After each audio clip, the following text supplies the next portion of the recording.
pseudoscience or whatever, right? So there's that whole thing. But I am saying that as people, if you care at all about maintaining some level of credibility, being able to get new people to pay attention, get people to listen to you, which is what I'm after, then I think, yeah, we should strive for having standards, whether or not, especially if you didn't go to journalism school, which I didn't, right? But this is the conversation I want to have with you, Mike, because what I've realized though is that because of the beautiful ways of the internet, not everybody does consider themselves, say, and we've talked about this a little bit, a journalist, or, so some person might be a YouTuber, but they don't hold themselves to any sort of journalistic standards, even if people come to them for news analysis and information, because they're like, oh, I'm not a journalist, I'm just a YouTuber, I'm just some guy in my basement, or I'm just some lady on my back porch, or whatever, right? And then, so you have YouTubers, you have citizen activist journalists who kind of cross that boundary, which is where I've considered myself a lot over the years. And then there are some times where people who might play both those roles at different points are squarely in the journalist seat, wearing the journalist hat and playing that role, right? And reporting and documenting. And that can be somebody with a high-tech camera and a mainstream news station, or somebody live streaming from the side of Standing Rock, but showing news that is real important information, right? So I just think it's interesting to figure this out, because the reason this has been on my mind, one of the reasons, is there's been this conspiracy theory going around, and I don't use that word lightly, because I know a lot of things I believe in get dismissed that way, but there has been a true conspiracy theory going around, a theory where people are speculating and insinuating this may be this, right? And it's a fun kind of mental, intellectual exercise, or mental masturbation, whatever you want to call it, right? But it's this idea that coronavirus and 5G might be connected in some way. And I've had people telling me this for over a month, like, hey, I heard that the outbreak, it took place in Wuhan, and did you notice that Wuhan also has 5G? And in fact, they were one of the first places in China. I was like, okay, that's true. I looked into that. I don't know. That doesn't necessarily mean one equals the other yet, right? Yeah, correlation doesn't mean connection. Exactly. So, but time is built up, right? And I've been saying to myself, all right, I'm going to eventually talk about this. That's how I usually operate. If something keeps popping up, it's like, all right, it's time to say something about it. Well, then last week, this We need to YouTuber... get more pieces. Yeah, exactly. I don't want to just rush to it, because I've noticed a lot when it comes to independent media, whether you call yourself activist, YouTuber, whatever. Go to what's trending. Everybody wants to be the first one to say that thing. And so I'm more like, let's wait a little bit. Well, so the perfect time came now, because this YouTuber, her name's Dana Ashley, who I've only known through YouTube, but I've recently connected with and talked with her a little bit. She put out a video, and just for some background, I don't necessarily agree with her on a lot of things. She is a Christian kind of, I don't want to offend at all. She's a nice lady, but she's definitely kind of like preparing for... She's got her worldview. The Armageddon or something, right? Or for the return of Christ to come save us from government and from all the tyranny. But she sees a lot of the same tyranny. We might just have different ideas on how things are going to get resolved, right? But she puts out videos, and she's got a few 100,000 subscribers on YouTube. That's no small thing. No, so she's reaching people. She puts out videos, and I've even watched some in the past when I was doing my 5G research and gained some piece of information. I will say there was one video that I listened to where, of the 10 or so studies she listed, about half of them didn't claim what she said they were claiming to be. And so I set them aside and was like, no, I'm not really going to pay attention to that. But the others, these were valid. I'm going to take these with me. And that's just what it is. It's not an attack on her. But anyway, no, but it goes back to something you were talking about before we got even into this section of the conversation, and I kind of remained quiet. And it's like credibility. And, people do, whether they're conscious of it or not, judge venues, locations, vacations, and stations, as well as their YouTube channels, by their fruit, right? So, exactly. I know what you're saying about it's credibility, and some of these people, they might not be thinking about it, because they're just thinking like, oh, this is my own sloppy little YouTube channel where I say what I want and everything, and they might have actually built up some support with good work that they did, and by turning out something that's undignified of their channel, lower a standard or introduce some degree of doubt, where they begin to be, every step, every study they reference is questioned and analyzed, and that can be cumbersome, instead of it just being listed and then researched later. Well, so I'm actually working on a video about this, and this is why I wanted to bring this into the show, just so the YouTube audience and listeners on the HD dial can get a little bit of taste of this kind of background conversation, which I think is important. That, hey, some of us do care about having standards and care about credibility.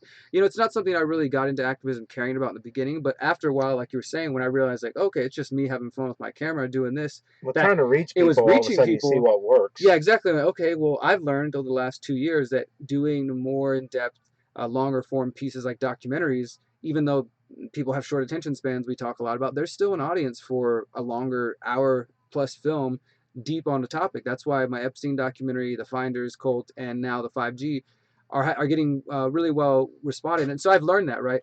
But I realize that not everybody takes that same approach. And so some of people are out there and they're just, I'm a YouTuber, or I'm just a online commentator, or they just post on Facebook, right? But then they develop hundreds of thousands of followers who are listening to the things they have to say on Facebook or wherever else. And this gets into that tricky area where people want the government to get involved, and for the government to start, hey, these people shouldn't be able to say whatever they want on social media, right? They shouldn't be able to say these different opinions. I don't agree with that at all. What's the difference between saying what you want on social media, saying what you want in a bar, saying what you want on a crowded street corner? I mean, all of a sudden we have to be concerned about free speech and that people can't process things because it's coming to them digitally. I don't understand. I understand there's some things like we don't want to yell fire in a theater for obvious reasons, etc. But wait a minute, what makes it so much more dangerous in such a different world if it's online? Yeah, and I'm not sure I have the exact answer to that. I think these are conversations that need to happen. But I do know that what I have issue with is, as somebody who does try to have some standards, right? I could put out a video like my documentary that's an hour and a half long and it's taken a year to research. Somebody puts out an hour long video that's 70% to 80% speculation and kind of clipping things together. And then basically her new video came out saying this is everything you need to know about the coronavirus and 5G, making the claim that, okay, Wuhan had 5G, these cruise ships where people were being quarantined, at least one of them did have like some state of the art, they call it medallion net, latest 5G with like satellites beaming at the people. And then she connects this to some studies without getting too lost into the weeds of hers. He basically connects to some studies claiming that 60 gigahertz, which is the 5G range, could affect the oxygen uptake, affect the hemoglobin in blood, which could lead to respiratory-like symptoms. Some of the symptoms that people are seeing with coronavirus, right? So basically, the claim is being made that it might not actually be the virus, or that there was also a study, and this was pretty crazy. I thought this is the area I would say where she's actually touching on something that's interesting that should be explored further. There was at least a couple of studies saying that latent viruses within the human genome, for example, in this one, Epstein-Barr virus, could be activated by certain frequencies. So if a cell has, this virus within it, and you aim a certain frequency at that cell, it could activate what they call latent viruses. Now, where are the places people would get latent viruses? In vaccines. I mean, a lot of the places that they have taken, cultures from animals and other places are through the vaccine. So it lends itself to the higher, bigger conspiracy of like maybe people have already got this thing in the system. It's being remotely activated. And like I said, for some people, this is just way off the wall. They're not even ready to go down there.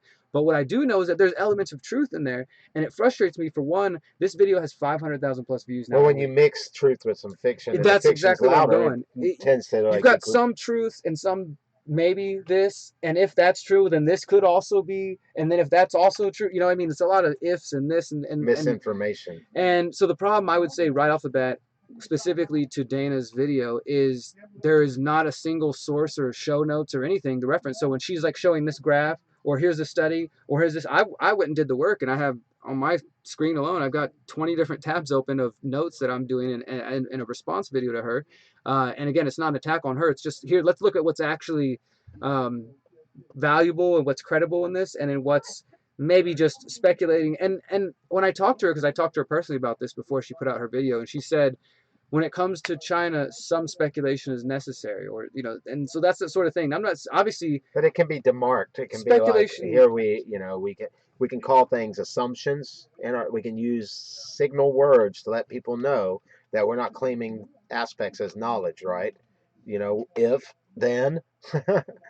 Yeah, and so I think that she does make it clear from the beginning and several times saying like, okay, hey, I'm not, she'll say this is just for entertainment purposes only. But obviously the people seeing it, they still take it to heart and they run with it. The video has 500,000 plus views in less than a week. Entertainment. Why would you want to demean your work? And it's an hour long, but it is mainly a mix of clips saying this thing about 5G, then jumping over here, this. So it has enough truth in it that it keeps you entertained. And again, this is not an attack on her. I think this might just be her style. But when people hear this, and again, this is part of the conspiracy culture that I don't agree with, and I think I even probably was a part of at different points, is they run to confirm their biases immediately. So they don't need the other pieces of hard evidence to know it. And I can definitely say, have conversations sitting at a bar or whatever, sitting around with somebody and saying, yeah, you know what, I think this is probably true. They probably are doing X, Y, and Z, but I don't know yet. So I'm not going to write an Yeah, article with my name on it. I'm not going to put a documentary out, and or put asserting it, it is true. if there's a video, it'll be clear, like, hey, what you're about to hear is totally my guesswork and speculation based on some of the pieces of the puzzle I have.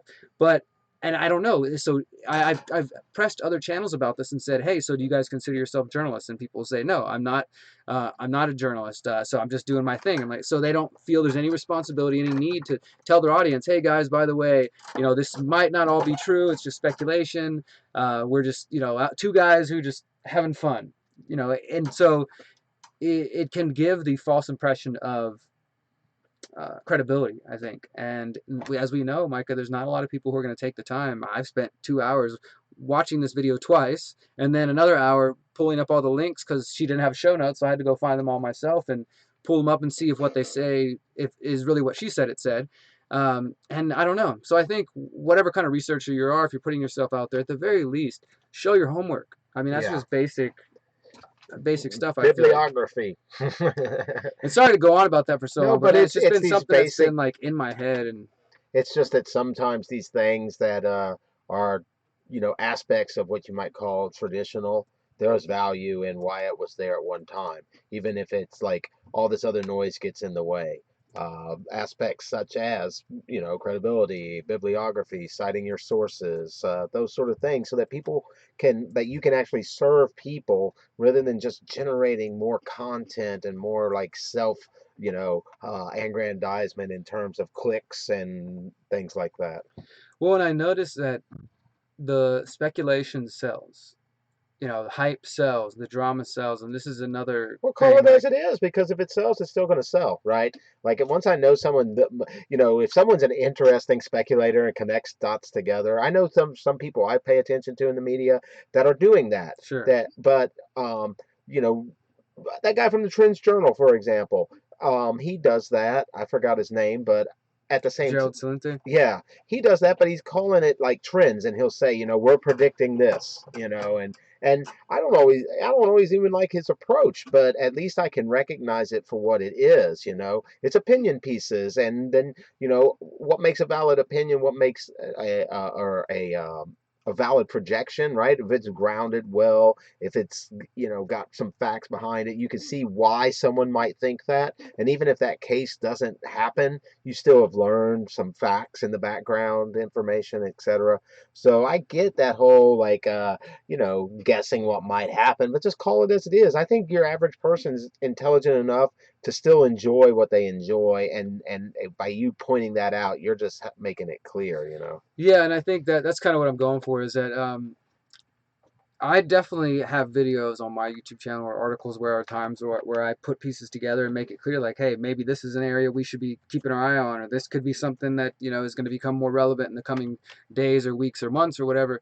Um, but and that can be valuable again. For if I don't think some of the bigger conspiracies that have been proven to be facts would have happened without some speculation of, hey guys, I think we have something going on here that we're not being told. Without that, then maybe you don't even get further to the finding the facts, right? But even that isn't claiming anything. It's just saying, I think that something's going on we're not being told.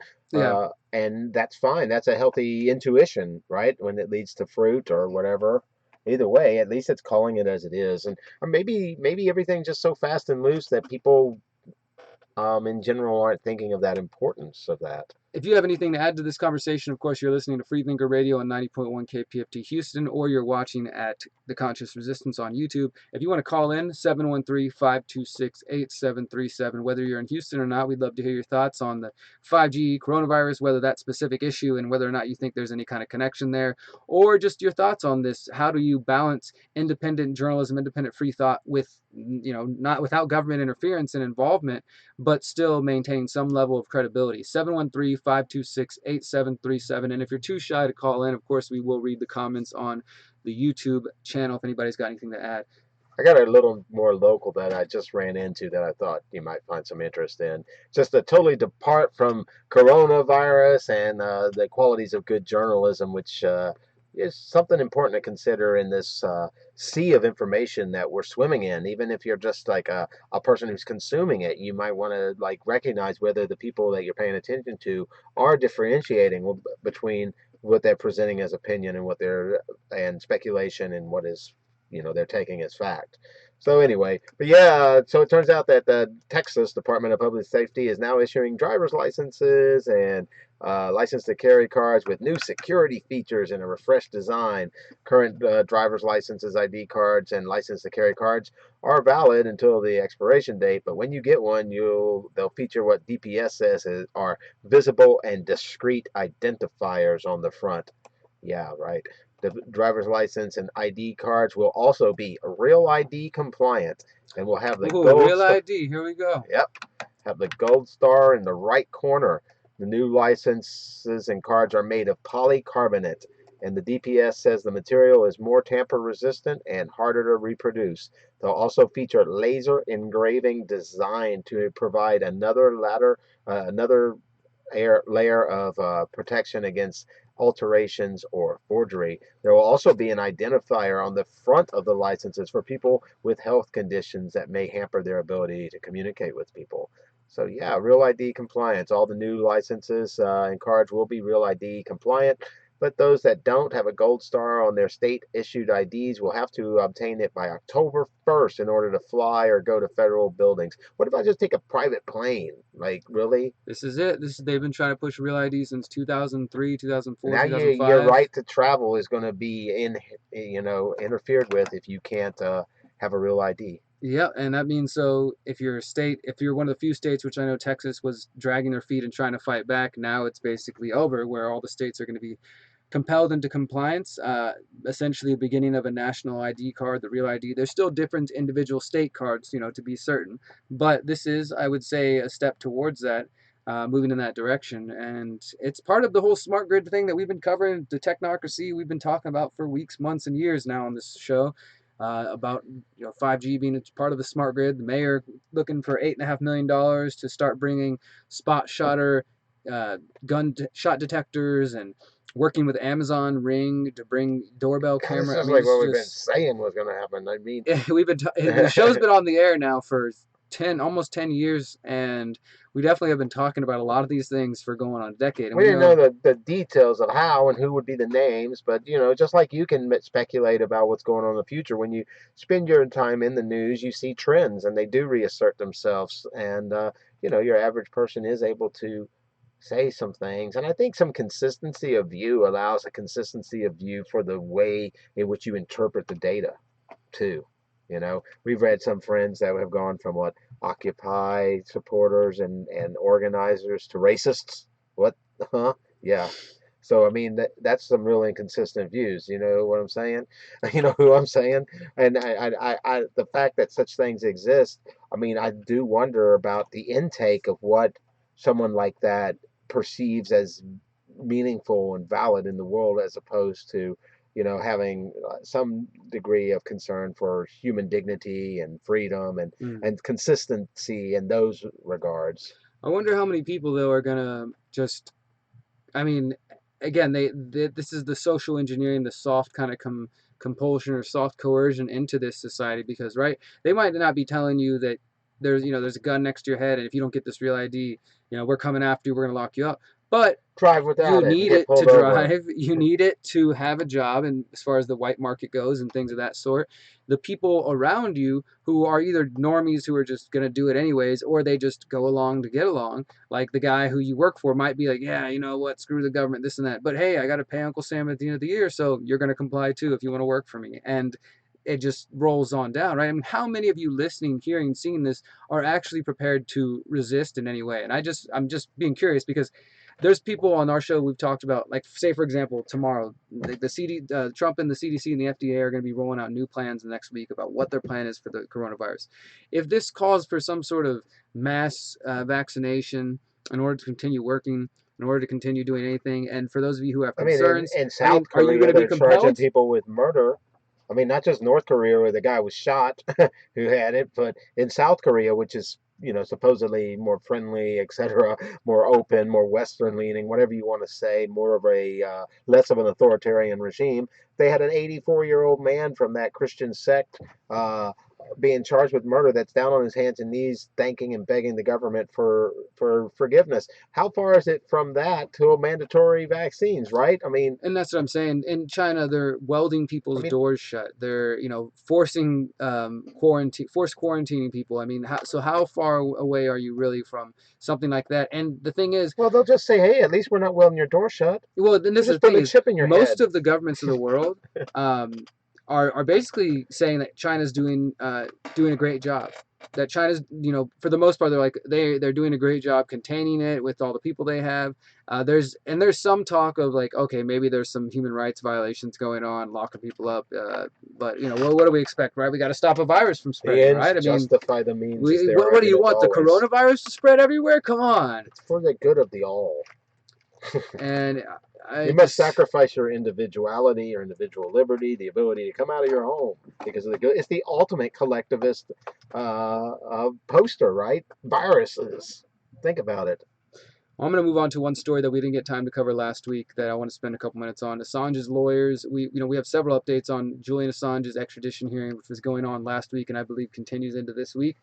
For those who've been sleeping under a rock, he's fighting extradition to the United States. He's currently being held in the UK after being removed from the Ecuadorian embassy in London, where he had been for years seeking asylum.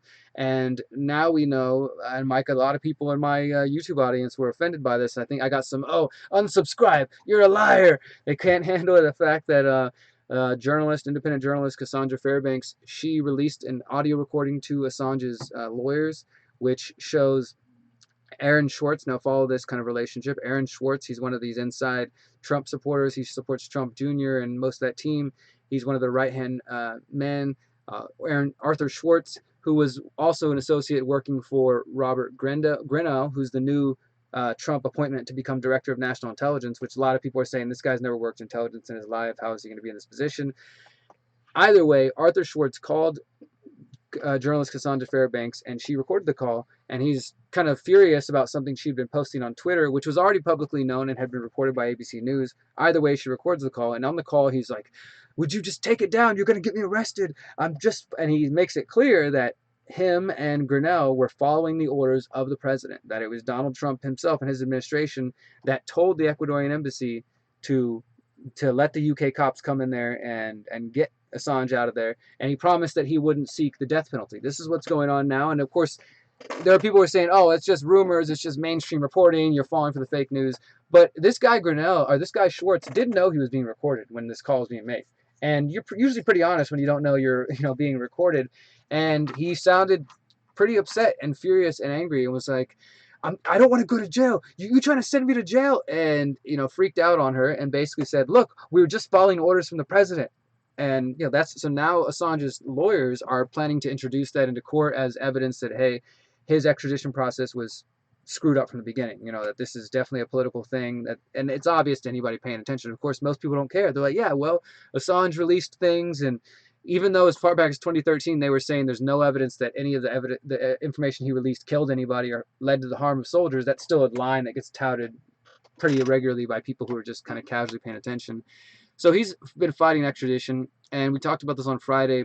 The lawyers His also, glass cage. yeah, he was having to be in like a glass box from They were the back of the stripping him room. and putting him in solitary before it, so he couldn't communicate with his He's been lawyer. in solitary and unable to communicate with his lawyers. Chelsea Manning's still being held for refusing to participate with the grand jury that wanted her to testify against Assange. So I mean, the whole thing is just screwy. And look, I know that we got a lot of listeners and different viewpoints that come from different places, and some of you are of the mindset that Julian Assange is controlled opposition, and I get it. I don't know why WikiLeaks never released files on Israel or other countries, right? Maybe they didn't get anybody leaking them to them. I don't know. Maybe they are some controlled opposition. At the end of the day, though, what I think matters is that whether Assange is some actor playing a role or he is a real human being who is being prosecuted and persecuted for helping release files that exposed the lies of the Afghanistan and Iraq wars, the end result's the same. It's attack on freedom of press, attack on the free thought of free speaking of individuals, and we're seeing how they're treating people. And of course, the Trump administration ran on how great WikiLeaks was, and since then Trump's like, oh, who, WikiLeaks? Yeah, I don't think I know much about them. And now we get word that he was actually involved in the decision to take Assange out of there. And there are still some of you out there who believe there's a plan and just trust the plan. Trump's got, Micah, they literally have said this on YouTube. The reason Trump is trying to get him extradited, is to keep him safe from the Clintons. That's why they're putting him in a cage and everybody wants him secured. They just want him to be safe. That's all it is. I mean, that's like the level of mental gymnastics. But anyways, in the real news, Assange's lawyers also presented evidence last week saying that the U.S. wanted to kill the WikiLeaks founder, and make it look like an accident. And this is in addition to knowing now that Trump had a role to play in this decision. American spies teamed up with UC Global, which is a Spanish company contracted by Ecuador to provide security at the embassy to help, quote, plant intrusive and sophisticated secret surveillance of Assange, his attorney stated during last week's court hearings. Assange was even filmed meeting with his legal team and was so paranoid about constant surveillance that he started sleeping in a tent inside his bedroom. And of course, they used all this to make him look crazy in the media. And now, when you look into this UC Global, the owner is David Morales, was exposed by a mysterious whistleblower known only as Witness 2. Witness 2 reveals that Morales said, quote, the Americans were desperate and had even suggested more extreme measures could be applied against him to put an end to the situation. Morales was actively working with, quote, the dark side, in other words, U.S. intelligence agencies. Assange was spied on in the Ecuadorian embassy, and the suspects at the time had tried to extort 3 million euros from the journalism organization for the destruction of videos and pictures. Now, also, the other thing about this whole UC Global, this Spanish company, we also know that some of this was being funded by Sheldon Adelson, which is he's a very wealthy man who's a big supporter of Donald Trump, also very connected to Israel and in funding Israeli lobby issues and things of that sort. So he's being spied on by private intelligence company from Spain. He's being left in solitary confinement. He's being kept in a glass box. People who won't participate, like Chelsea Manning, are also being held and prosecuted. And all of this, some of you believe, is to keep him safe from the bad people. But I just want to make it known that, look, he's fighting for his life to keep him out of the United States right now. If they win extradition, there won't be a fair trial for Julian Assange. There won't be any semblance of a fair trial, and probably the American people will call for blood because there's so many people who are indoctrinated from the left and the right.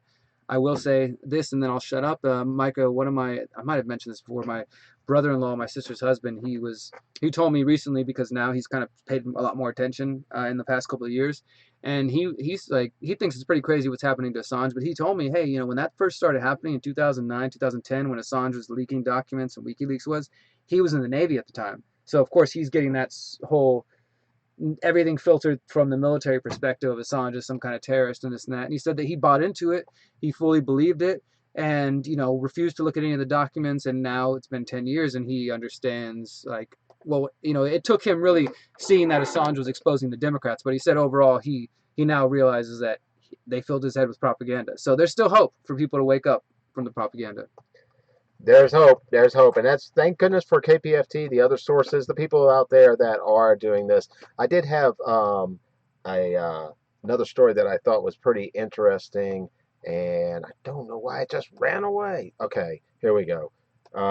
And I think it's important when we think about our global economy. China forces Uyghurs to work in factories supplying Nike and Apple. You use those products, you buy those products, looking to buy them. At least 80,000 ethnic Uyghurs have been transferred to work at factories far from their home in province of Xinjiang.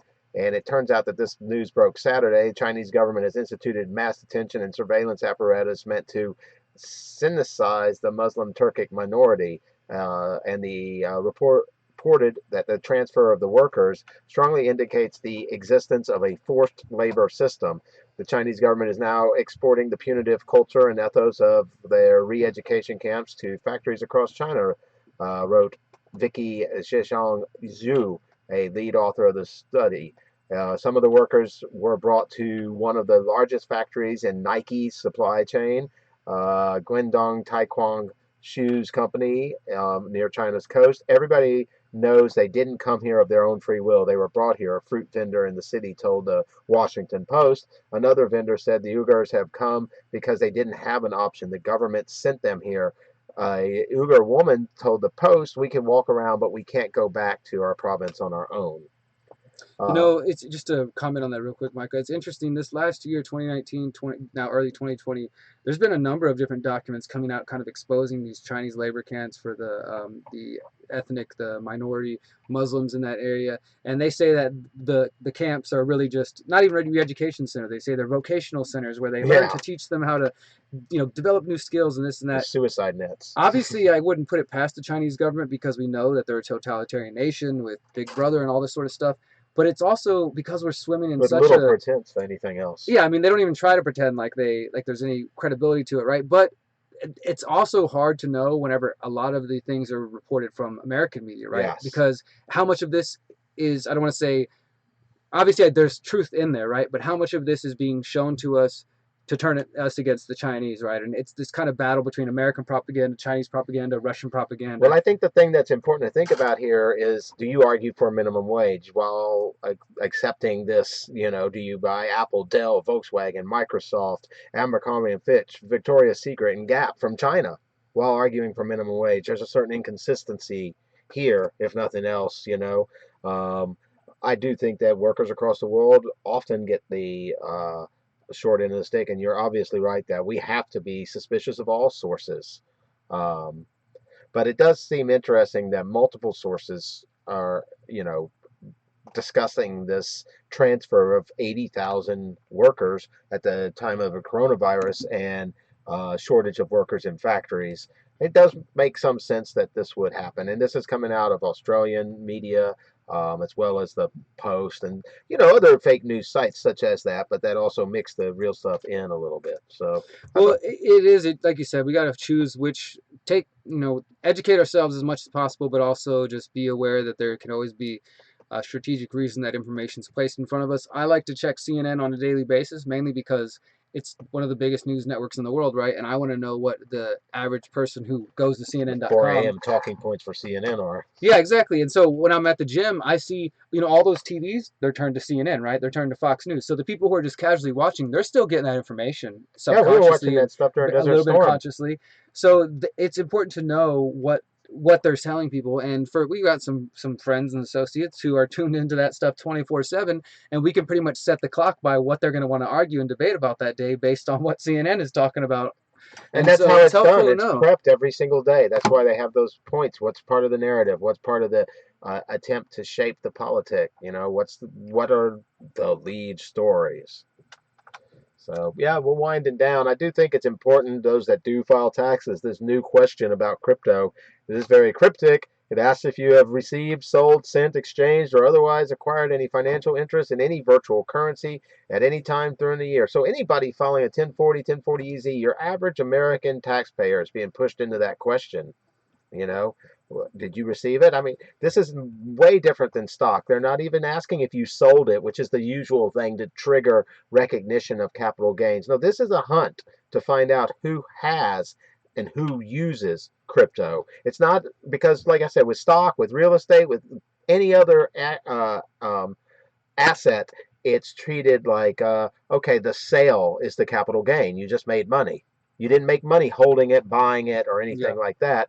But it turns out there's even greater problems because people don't really know how to answer the question. And in the end, it sounds like a trap, right? Where people can be held for plagiarizing themselves, and lying to the IRS. If taxpayers answers no and then is discovered to have engaged in transactions with cryptocurrency during the year, the fact that they explicitly answered no to this new question under penalties of perjury can be used against them. And also, what if you sell a parent's crypto on their behalf? All sorts of questions that, while they run off, aren't be, and their hunt for this aren't being addressed. So we'll get more into this and other things Friday. But we're going to go ahead and we'll continue this conversation on YouTube and Conscious Resistance. For those who want to keep watching live, Micah and I are going to continue talking about the crypto story. But for now, we're out of here on HD2. Thank you, KPFT. We'll see you Friday on at Friday, 3, 3 p.m. 90.1 Peace. FM. All right. Always love broadcasting to who knows who out there. And we definitely love the FM side. But over here on the HD, it gets a little more comfortable. We take a little bit more time for music You don't have and to rush out of the room very we don't quickly. have to rush out of the room. There's not another show waiting to just take the spots behind I us. want to talk about that a little bit, Micah, though, what you were talking, Yeah, like I wanted to have more time for it as well. the crypto thing. Just a couple of thoughts is the reason I think, well, it's interesting for a lot of ways. Like we've seen this coming for years again, too, that crypto has and still does to a certain degree allow people the ability to transact without government involvement. But I even just had a friend text me yesterday, and he's, I would say, a casual user of crypto. He's not like deep in the crypto game, right? But Casual. he's casually in it enough to say, hey man, one of my buddies just told me he's not going to use crypto anymore because most of the exchanges are starting to require like picture ID or just, they're starting to Yeah. get more, and it's because of government pressure that a lot of the websites, like for example, Shapeshift, when that first came out, was a really beautiful idea, and I'm sure there's a decentralized version, but a lot of the decentralized versions are struggling because of government pressure. But what it allowed you to do is take one crypto and shapeshift it into any other crypto you wanted, right? So that could be very valuable. The government calls that money laundering. And now, in order to shapeshift, you have to sign up with an account and do this whole thing where before you didn't even have to have an account. You just go up and remotely send your money to one wallet, and then you get sent the other one you want back to a different wallet. And there's different websites that I use whenever I move crypto around, and I've started to notice that that's one thing is now you have to have an account. You can't just do it without being logged in. That account might have some sort of two-factor verification, like your phone number, email, things that can be connected back to you, or like I said, a picture ID. And just Last year they sent 10,000 IRS letters to crypto holders that supposedly didn't. Well, there's been a mass non-compliance so far. Like definitely by far the amount of people who use crypto in the U.S. are not like it's such a small minority who are reporting. But I think this is why the IRS is starting to talk and get more serious about it. And I actually posted on social The media. problem is it's not clear though. It's really not clear. This is like asking you if you have owned, have sold crypto. I mean, you know if you've sold it, okay? Like I already have a problem with them just tracking it, right? But the problem is the question isn't clear. So example, if you have Mines or a Steemit account, do you own crypto? Only if you're holding it, but not necessarily, right? Um, You see what I mean? That's the problem with asking if you own it. Well, I guess they're going to say that in a way that if it's in your wallet off of because see, there's a difference between like holding it on mines.com in your account or say in an exchange where there's localbitcoins.com, which is where you can go find people and sell, right? You have a wallet on localbitcoins.com, but most people understand that you don't own, just like, if it's in the cloud, it's not really yours, it's somebody else's computer. There's no such thing as just a cloud that's safe away. That's like somebody else's server. And in the same way, if your money is in a wallet somewhere on a different website, it's not downloaded like you can store your crypto offline even, right? You can Yeah. download it onto a USB drive and keep it totally disconnected from the internet, and it's going to be there when you plug back in whatever that crypto is valued at. It'll be right there, right? But most people will just keep their crypto on a third-party website, and those are the sites that get hacked. Those are the sites that you know that can be messed with a little bit more. And so I would say if you're holding it on a wallet website or a exchange or a mines.com or anything like that, then yeah, you don't own it then Yeah, you haven't until received your it's, yeah, paycheck yeah, yet. exactly. You haven't got like into your hands or your device or whatever. Yeah, you haven't taken. And I just want to say there's a lot of people who don't understand crypto, and I definitely think it's true, and this is one of the reasons that the reason the IRS and them are going after crypto obviously is because it gives people the ability to do economic exchanges outside of the government's hands, but also because they want their own cryptocurrency. The Fed has Yep. been talking about this for a couple of years, and there was a good report that I saw that actually was credible information about coronavirus and saying how it's starting to affect the economy. This is one of the big worries. They just had the Yeah. lowest stock since 2008, lowest week in stocks in 10 plus years. And so people are saying that maybe coronavirus, if it hurts the economy enough, there's already central banks that are starting to talk about moving towards digital assets and digital currencies and things of that sort. And that's been coming for years. So I think the part of the reason they're going after people is because they do know that crypto can provide some level, depending on what you're using. Of course, not all cryptos are created the same, or some are Ripple is owned by Chase Bank. They're not all the same. They're some are more decentralized and protected than others. But if you have a completely decentralized crypto, blockchains are not equal as well. I am Lone Frog. You're delusional and you don't understand blockchain if you think it's all DARPA. And not everything is controlled by them completely. And not all crypto or blockchains are built the same. Some blockchains are completely controlled and tracked, and I wouldn't trust them. But there are definitely people out there who are tech savvy and privacy minded who are creating alternative cryptocurrencies that are not, that are not controlled. But at the end of the day, it's still going to come down to, and it's been this way for years. Are you going to comply? Again, it's that whole thing. Are you going to comply when they say you got to take your mandatory vaccination? They say you got to take your coronavirus. When they say you got to take the real ID or you can't fly, or you got to take this social credit I'm going to score, fly anyway. or you got to, submit to facial scanning to fly. That's happening this year. I mean, these are things that are, to me, these are lines that are coming up that people are not really understanding, and are, for me, in my view, are not having enough urgency about thinking of, in a very practical way, what you and your family are going to do about these kinds of decisions. Because to me, these are kind of like lines that are like, man, I don't know if I want to go. Not to say there haven't been already things that have happened where I'm like, damn, I wish they didn't have that about me. I Yeah. didn't, It doesn't mean you want to give it all away. I don't want to just. And then the whole generations of people not even thinking of it any differently. People who aren't even thinking about the implications of handing their privacy away. Now, Lone Frog, yes, sorry if I was harsh on you for calling you delusional. I'm just saying that I think that I just get sick of people who come in and like, crypto's controlled, blockchain's controlled, and when you ask them what a blockchain is or how crypto works, they have no understanding of it. It's just that they understand that the people in control want a system that tracks and monitors everything. And it probably will be a blockchain powered by 5G, the Internet of Things, but that doesn't mean that blockchain's the same blockchain as Monero. They have to get off the system that's not working. Nothing they can do. All they've been doing for 100 years is papering it over, right? And paper isn't working. It's not keeping the prices down or up. It's not keeping it controlled. At most, it's slowing down any of these bubble collapses and helping the criminals get away with it. So they don't want to publish the money supply anymore. So what better way than to move it into crypto? Like, as you pointed out, all these coins can be dealt with in different ways. So, you can have a legitimate one, and you can have an illegitimate one given the most legitimate sounding name, like Federal Reserve Note, or. Yeah. I mean, I know a lot of people who would consider themselves crypto anarchists or anarchists who believe in the power of crypto, who are definitely plugged in and they use Ripple. And other people like myself are like, oh, why would you want to use something owned by Jamie Dimon and these other people? And to their response is like, because it's a good investment, right? So people are going to make their own decisions on what they want to choose to support. But I think going back to your story about Nike and the Chinese, the Uyghurs and things of that sort, like, we have to think about, okay, well, you want to wear Nike and your Apple phone and all that stuff. Think about the cost, and even this, we want to use phones and laptops that require lithium-ion batteries to be ripped out of some indigenous community in some part of the world. There's choices that we have to make that do affect other people in the world, but I think the whole point is to have that conversation. For us to really think about that, we should talk about that for sure. Well, we should, and we're going to get into more stuff Friday.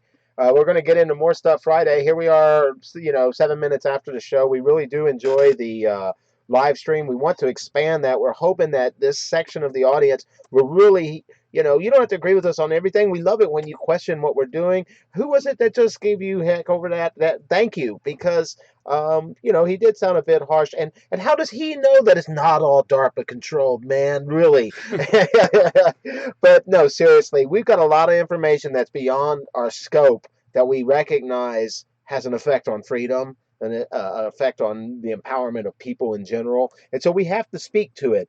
And some of it gets beyond, like I said, beyond our scope. So we bring on experts on the radio show quite often to talk to us about this and to talk to the audience about this. But you're experts too. You may have done more research on things. You may have discovered something that we didn't know. So here, we know it's a lot easier on the live stream to throw a comment up in the chat than to call in, and to reach us. But we prefer for you to call. But we want you to call. We want you to call, especially when you got those good gold nuggets. You know what I'm saying? And we said this at the end of last Friday's show, but in case you didn't hear it clear enough, that if you want to call in and you have some, I don't want to say crazy, but you got a very strong out of the box position or thought, always, we welcome those calls on Friday. Yeah, we love those calls. Because, like I was saying, especially if you can deliver it well, right? You guys have heard me on YouTube for years, so you know a little bit about where I stand with things and how deep I'm willing to go. And, we do this sort of after the show thing. But when we're on FM radio, we do sort of temper it a little bit. We still try to push the boundaries. We talk about Epstein. We talk about the pedophilia. We talk about all kinds of stuff that nobody else will.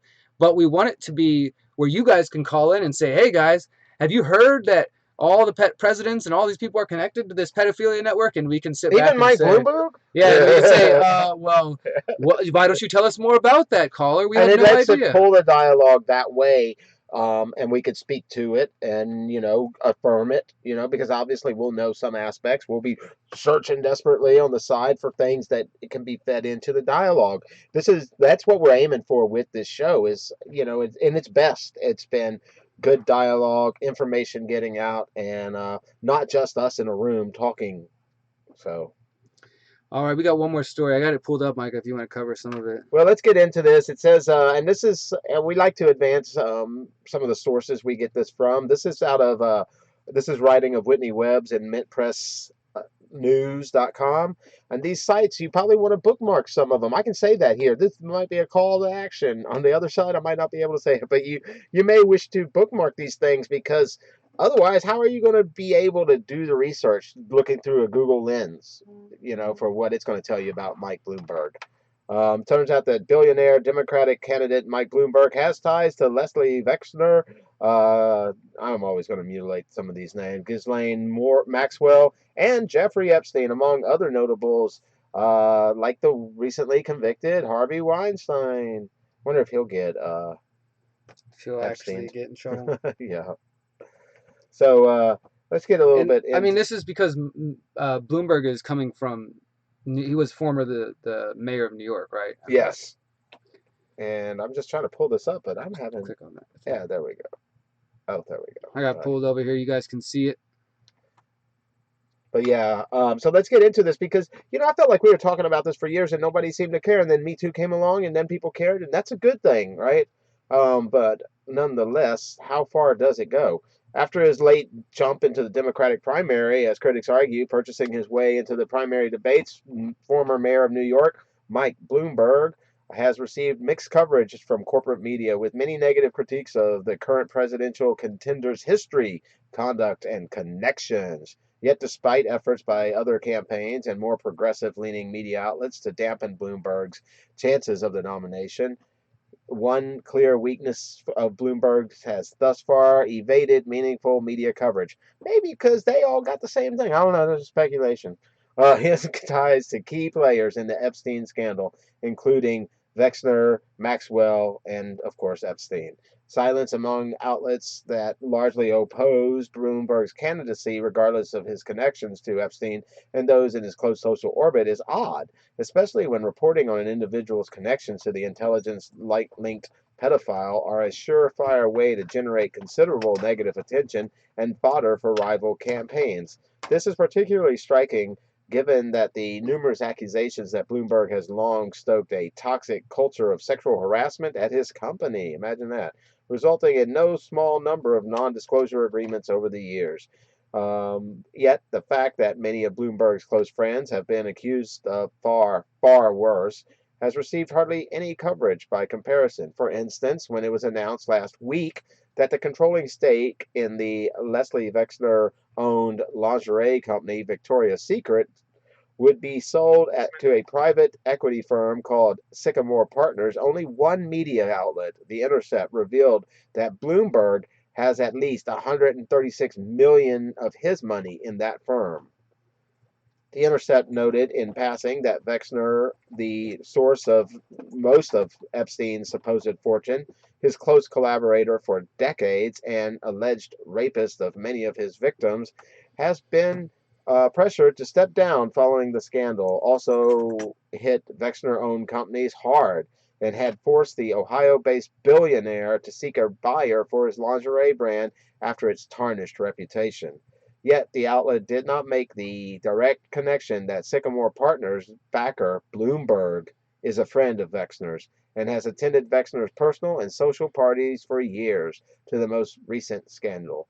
Think about it. Are you going to sell your stuff to your buddy, or are you just going to put it out for auction on the open market? Maybe you can get a good price from a buddy. If you got a company called Victoria's Secret that's been built into an empire, maybe it makes sense to try to sell it to your pedophile buddy. I don't know. I'm just saying. Well, we've covered this before. Leslie Wexner, and I think earlier when MOD called in was mentioning this.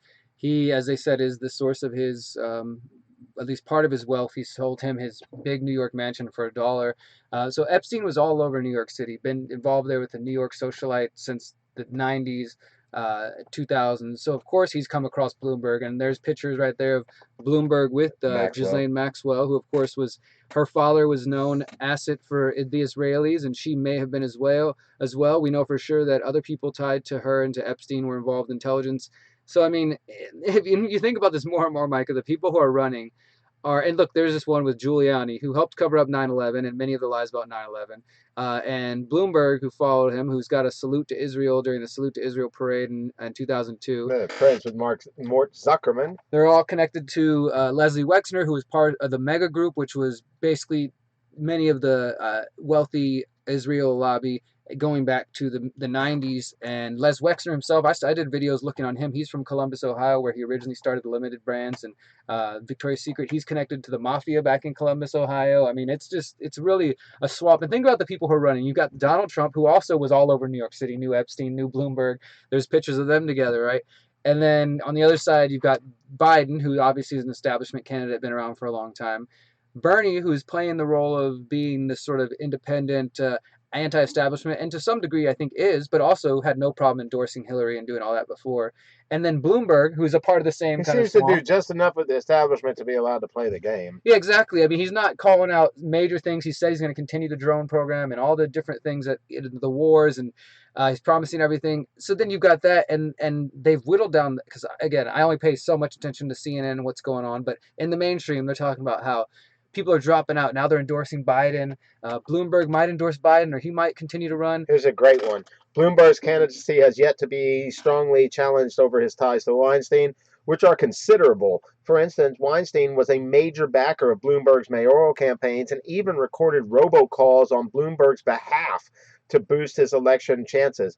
Bloomberg, in turn, see how it works? Like revolving door thing, right? Yeah. Appointed Weinstein to a charity board, and Weinstein later praised Bloomberg for aiding his film company. While Bloomberg's ties to Wexner, Epstein, and Maxwell have gotten the silent treatment, some outlets have covered the Bloomberg-Weinstein ties, but there has been little pressure on Bloomberg from mainstream media to address these ties. I wish I would have known this last week, because I'm pretty sure Bloomberg was just in Houston, or he's about to be in Houston, because he's campaigning all over the place, and they got the Super Tuesday thing coming up. One thing I just wanted to say again, though, is so all these people, there's the Leslie Wexner Mega Group connections. All these people, though, that on the Democratic side, they're like, oh, we're down to the last couple candidates, Michael Bloomberg and Joe Biden and Bernie Sanders, and this person dropped out. And the only person they kind of like, oh, yeah, she's still running, but she's not a serious contender, Tulsi Gabbard. And again, I don't think she's perfect by any means, but she's the only real anti-war candidate. She's the only one that actually served in the war. She calls out the lies. She seems like a real person. She calls about the lies of Syria. She calls out the lies about surveillance. She calls out the U.S. for arming terrorists. Like today, she's tweeting tweets from Donald Trump from 2013, how he was calling out Obama, saying Obama's supporting these terrorists that are calling themselves rebels, and now Trump's doing the same exact thing, and Tulsi Gabbard's at least calling them out. But it's just funny. They said of the 5 people running, she's the only one that's not in their 70s. So you got a bunch of older establishment, mainly males, who are all running the same New York circles. Yeah, I mean, it's just the same swamp. How about this quote? In addition, a 99 profile of Bloomberg in Wired magazine quotes Bloomberg as saying, "My daughter is tall and busty and blonde. We went to China together, and what's a 16-year-old going to do on a business trip? So I got her dates in every city in China." Just saying. You got her dates? That's a little creepy, you know what I'm saying? I don't know, man. Your dad talking about you that way? Yeah, Trump has a weird thing with his daughters, and this is why I don't This understand. is Bloomberg. Oh, Bloomberg's the same way? Holy crap, man. See, they're all kind of in love with their own kids, and I don't know. All right, man. I think we're good for today. What do you think? Well, let's go a little bit further. Bloomberg I'll post a link for you guys. Also has a history of cozy ties to the CIA. For instance, during his tenure as mayor of New York, Bloomberg actively promoted a controversial post-9/11 program that saw CIA work directly with New York Police Department to spy on the city's Muslim communities. How do you like that? Even though the CIA is technically prohibited from spying on Americans, that's never stopped them anyway, right? Oh, yeah. So, yeah. I just want to get that point out. I think that's enough. I posted the link for those who are watching. It goes on and on and on. Get into it. yeah, if you want to learn more about this on your own, please do follow that link. And most of you guys, I think, are aware of Whitney Webb and Mint Press News. I think that's worth reading into and checking that out. Hopefully, we will get a chance if Bloomberg comes to Houston. These are the kind of questions that real journalists, back to our earlier conversation, for those who are here, we were talking about what is a journalist, what is a YouTuber, what's an activist. In this case, it takes real journalists, i.e., anybody with a camera and some courage, to go up to the person and say, what would you like to tell us about your connections with Jeffrey Epstein? Yeah. And that's all that needs to be done. None Yeah. of them are going to do it. They can't do it. They don't get paid to do it. They get paid to lie to you, to disinform you, to miseducate you, and keep you distracted and divided. Guys, stay safe out there. Whether this coronavirus thing is real, engineered, if it's 5G, whatever it may be, just wash your hands. Just wash your hands. Yeah, it doesn't hurt to wash your hands. Just wash your hands a little bit extra. And this has been Freethinker Radio. Again, we're here every Monday from 4 to 6 p.m. live on the radio, and then we do a little bit after here on YouTube. We're going to be doing this Friday again from 3 to 4 p.m. Central, where we'll be live on the FM dial, and we always appreciate your phone calls. I have new videos coming out this week. We're going to be bringing more guests on, and if you listened on the Friday shows, that's when we're giving away stuff. Whether you're in Houston or not, we're trying to do things that we can give away that apply to you, whether you live in the city or not. But until next time, that's it, guys. Remember, you're powerful, you're beautiful, you're free. Peace. Thank you. Yeah, good stuff.